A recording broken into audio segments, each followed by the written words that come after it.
I'm going to be reviewing 5 Middle Eastern fragrances here for you today. I've been hearing a lot about these particular fragrances, and I'm excited to give you my honest opinions about whether they're worth the hype or not. Not going to lie, a handful of these, I saw the notes and I really thought I would love them, but there were a few unexpected surprises. So we're going to be going over that today. If this is your first time watching this channel, hello, my name is Anya. I love fragrances and I talk about them here every single Monday, Wednesday, and Friday, along with a ton of bonus content in between in the form of full-length videos and YouTube shorts. So I've done a similar video to this a few weeks ago and you guys really enjoyed it. I talked about some really popular Middle Eastern fragrances. There were definitely a few surprises in that video, a few fragrances that I expected to really like but I kind of didn't, and a few fragrances that I didn't really hear a lot of hype about but I was totally blown away by. So if you want to check that video out, I'll link it down below. So this video is going to be a little bit more on the unisex side. I have fragrances here that would frankly work for masculine and feminine leaning preferences, so there's going to be a lot of diversity here, and I'm also going to be talking about some brands that I haven't really mentioned on this channel here that much, so I'm excited to get into it. First up is Mayar Natural Intense by Lattafa, and I've spoken about their, I would say it's like their pinky version, the one in like the clear glass bottle with the pink juice, and that one I absolutely love. It's one of my favorite summer fragrances, so I was looking forward to getting my decant of Mayar Natural Intense because I was kind of curious about it because it's a very different fragrance. The original Mayar is very fruity and floral. This one is more aquatic and fresh. This has top notes of green tangerine, melon, and fig, as well as coconut water, a mid of lotus, water lily, and jasmine, and then a base of ambroxan, musk, and sandalwood, as well as vanilla. So this perfume opens up very fresh and aquatic. I definitely get the tangerine here. I get less of the melon and coconut water, but then in the dry down, I actually start getting the fig. And it's not a fig that's overtly syrupy or ripe. It's actually rather a green fig, but it's very earthy. And I do really like this. I feel like this would be a beautiful fragrance with the ambroxan and the sillage. This is not a heavy-hitting fragrance. It's not a gourmand fragrance either, despite the inclusion of vanilla, melon, and fig, or rather, it could be a gourmand fragrance, but it's not what I would call a traditional gourmand fragrance. It's much more leaning on the fresh and aquatic accords. I like this perfume. I feel like this would have been a better fragrance for me in the summertime, and I would recommend this perfume if you like fig. However, I don't know if I would be getting a full bottle of this myself anytime soon. I need to check and see how I use this decant up. This is a 10 milliliter decant, so I do have quite a ways to go. I like it. I don't love it. If you think about like melon fragrances, there are actually not a lot of them on the market, but the Navitus Melon Kiss fragrance that they did in collaboration with Gabby Loves Perfumes, that is a total photorealistic melon. The melon here, it kind of leans a little bit more green and I almost don't get it as much. So it's a totally different interpretation of melon. I wouldn't call this fragrance sweet. It's rather more focused on the fig. So if you really like fig perfumes and you're looking to add a new one to your collection, this is a really interesting kind of like fresher take on a fig. So I've spoken a lot about, for example, Liam by Lattafa. Liam is a creamier vanilla paired with fig. This one is a fresh, aquatic version of a fig fragrance. So if you are maybe in a warmer climate and you're looking for something more refreshing, something that you can easily throw on, this would be a good fragrance to try out. And I can easily see this being like an office appropriate scent as well if you're looking for something that along the lines of that. It's not a heavy hitter by any means. It's rather fresh. I do like it. It's not a love yet, but I will be trying this out more. So far, I like it. I don't like it more than the original Mayar, but that's just a stylistic preference. That's just my personal opinion. Next up, we have Emaan. Now, for some reason, I was not expecting to like this fragrance. This is a fragrance by Lattafa as well. And I think because of the blue, I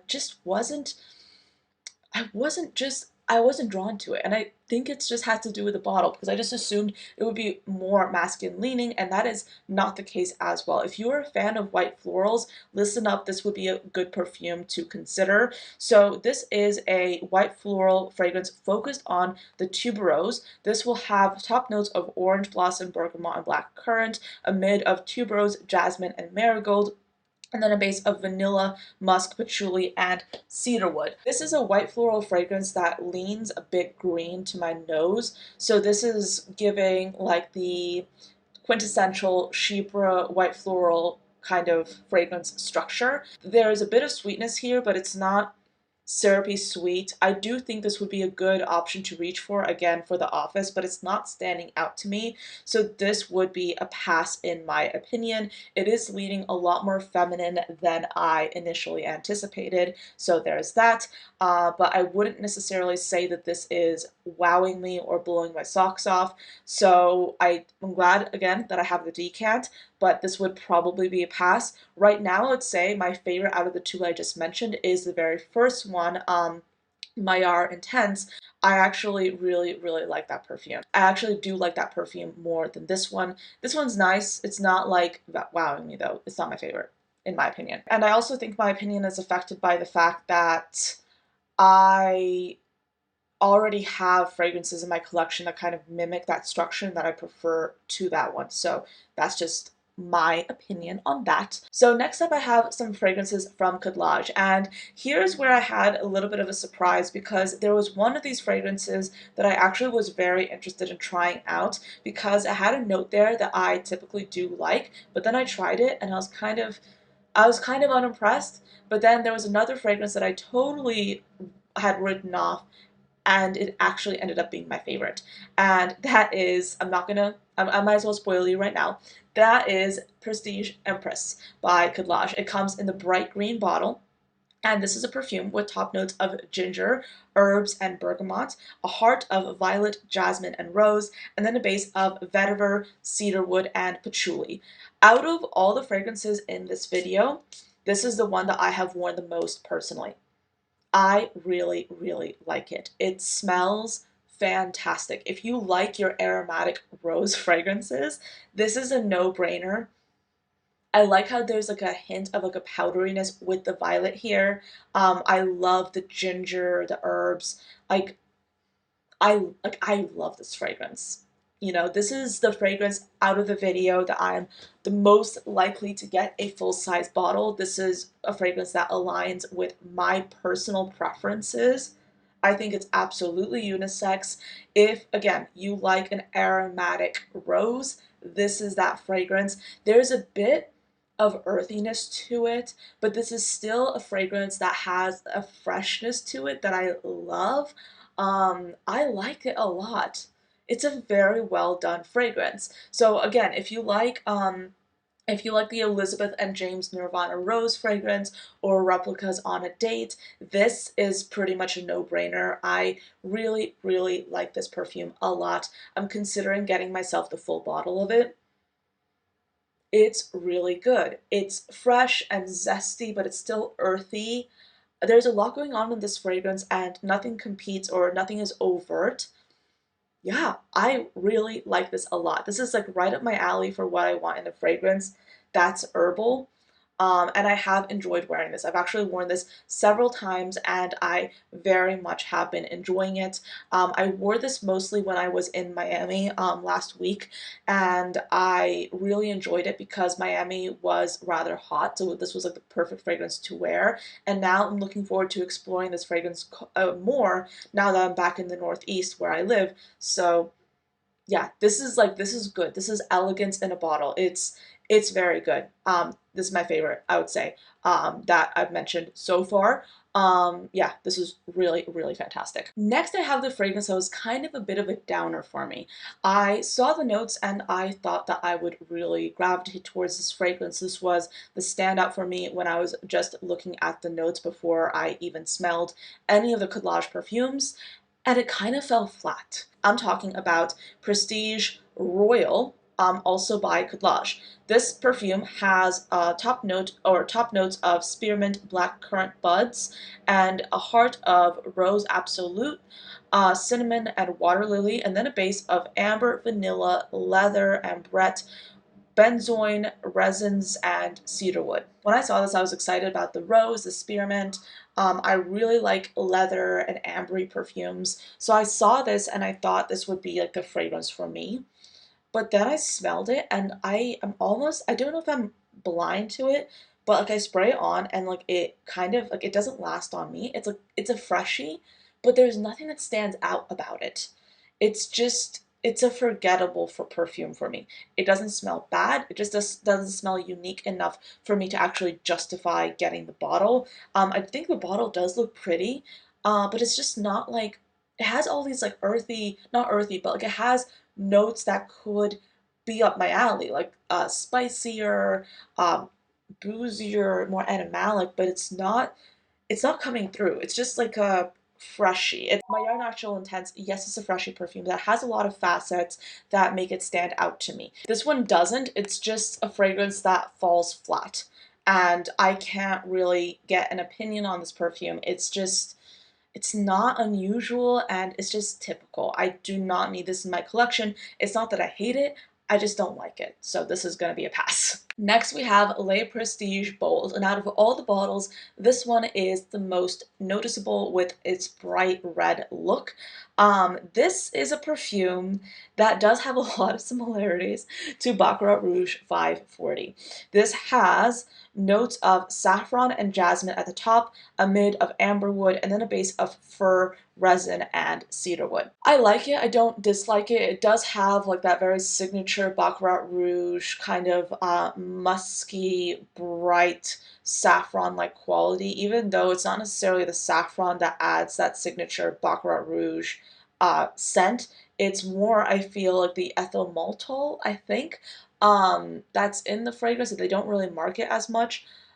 This is just nothing new. It's nothing new, nothing interesting. I feel like if you're genuinely looking for something that's similar to Baccarat Rouge 540, this is one of the better ones I've smelled. It's not too overbearingly musky because a lot of the Baccarat Rouge 540 leaning fragrances, and there's so many, a lot of them lean a little bit too hard into that muskiness. And this one doesn't, which I like. It's a good one if you want something that's similar to that scent profile. But if you're like me and you're kind of sick of that scent profile, it's a pass. Like it's a pass. I like it. I don't love it. But again, if you are looking for a specific fragrance that matches that, this is a good fragrance to try out. So yeah, that pretty much rounds out this review of 5 Middle Eastern fragrances. A lot of them I kind of ripped apart, but I like to be honest with you in these kinds of videos. I don't want to hold a fragrance up and be like, oh my gosh, this is amazing. No, I like to be very detailed with my reviews and go beyond the notes and tell you what I think of the fragrances themselves. So I will be linking all of these down below if any of these sparked your fancy, if any of these were perfumes that you personally would like to try out. I would like to give you like my final ranking of all these perfumes, and I'm gonna be brutal, I'm gonna be honest. The first, or the bottom 5, is Le Prestige Royal by Collage. Again, this fell flat for me. It's not giving anything. It's not giving anything that I would want to have in my collection. It's just falling flat. It's nice, it's not bad, but it's not giving anything. I would say if you're looking for like a very, non-offensive fragrance, it's that. It's a nice freshie. It's just not the best that I've smelled at all. So let's see, what should be 4th place? Yeah, 4th place, I'm gonna put Le Prestige Bold. Again, not because it's bad, it's just not a fragrance that I would reach for. I can't really see myself wearing this fragrance that often, so that's why it's in 4th place. Next, I would say Emaan by Lattafa. This surprised me. I do think it's a nice fragrance. Again, it's not going to be a full bottle worthy fragrance for me at this stage because I also have a lot of fragrances that are kind of similar to it anyway, so it's not necessarily a fragrance that I would necessarily reach for. However, I really did like and was surprised by Mayar Natural Intense. I feel like this is one of the fragrances that could grow on me. If you're a fan of fig fragrances, this is a good one. It's giving aromatic, fresh fig, and I do really, really like it as it develops, as it reaches that dry down. It's really nice. I really like it a lot. If I was smelling this fragrance in the beginning of summer, I would buy this. Hard stop. I would definitely buy this. And it's not like a It's not a new fragrance. It's been around for quite a bit, and I do think that it's worth trying out if you like fig, but currently I still prefer the original Mayar. However, the one that I really like and that I was super impressed by, and as soon as I'm done with this decant, I will be getting myself a full bottle, is Lep's Prestige Empress. And you can tell by the fact that this is a little bit of a messier decant. I have like, I think eyeliner on it or something, but you can tell that like this is a perfume that I have been throwing around and wearing. I did travel with this. I did enjoy it. I have been wearing this on several occasions because naturally I've been reaching for this perfume. I really, really like this one a lot. Let me smell it again. Yeah, I like it. This is an elegant smelling perfume. Yeah, I really, really like it. If you're like the more I wear it, the more I love it. If you're looking for an aromatic rose, this is it. I really, really enjoyed it. So that's pretty much it for this video. I hope you enjoyed it and found it useful. Let me know, what do you think of these fragrances? Have you tried any of them? And are you interested in trying any of these based off of my reviews on them? I will be doing more videos like this in the future. I'm already planning my next installment in what is quickly becoming a series, just talking about different fragrances in kind of decant form. I'm trying to be more conscious with what I consume, and I'm trying to make sure I'm not blind buying as much. Even if it's a more affordable perfume, I don't want to clutter out my collection anymore, and I genuinely want to try out as many fragrances as possible for you, but I don't want to add the clutter to my life, and I also don't want to blind buy fragrances just on a whim, because as I mentioned, there were like one or two surprises here of fragrances that I thought I would love, but I kind of didn't. So thank you so much for watching until the end of this video. I hope this was useful, and I'll see you next time.